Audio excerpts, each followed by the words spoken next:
அலுவலகத்தில் 2 பேர் வேலை செய்து கொண்டிருந்தார்கள். 2 பேரும் சமமான வேலை. ஒருவனுக்கு முதலாளி அதிகமாக ஊதியம் கொடுத்தார். ஆகவே அவன் கேட்டான், ஏன் எனக்கு குறைவாக கொடுக்கிறீர்கள், அவனுக்கு மாத்திரம் அதிகமாக கொடுக்கிறீர்கள்? அப்பொழுது அந்த முதலாளி ஒரு சின்ன ஒரு வேலையை சொல்லுகிறேன், அதை நீ செய் என்று சொன்னார். என்ன வேலை என்று கேட்டான்.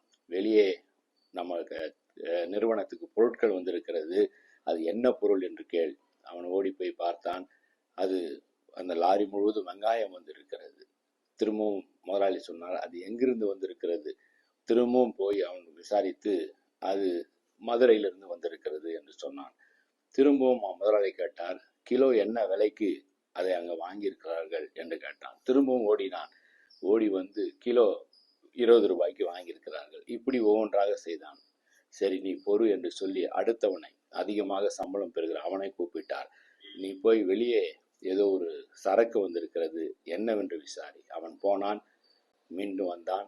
வந்தவுடன் சொன்னான், ஒரு லாரி முழுவது 1000 கிலோவுக்கு வெங்காயம் வந்திருக்கிறது. அந்த வெங்காயம் மதுரையிலிருந்து வந்திருக்கிறது. கிலோ 20 ரூபாய்க்கு என்று வந்திருக்கிறது. நாம் மொத்தமாக வாங்கினால் 5 ரூபாய் குறைத்து நமக்கு தருகிறேன் என்று சொன்னார்கள். அதை நம்ம 15 ரூபாய்க்கு வாங்கினால் நம்ம தாராளமாக அதை 25 ரூபாய்க்கு நம்ம விற்கலாம். இத்தனை கிலோவுக்கு இவ்வளவு லாபம் வரும் என்று அப்படியே அடுக்கடுக்காக சொன்னான். முதலாளி அவனை பார்த்து சொன்னார், மற்றவனை பார்த்து, இதுதான் உனக்கு இருப்பது அறிவு, இவனுக்கு இருப்பது ஞானம். இதைத்தான் வித்தியாசம் ஞானத்துக்கும் அறிவுக்கும். நாம் ஞானமுள்ளவர்களாக இருப்போம். ஒருவேளை குறைவாயிருந்தால் யாக்கோபு 1:5 படி இறைவனிடத்தில் கேளுங்கள், அளவில்லாத ஞானத்தை கொடுப்பார். God bless you.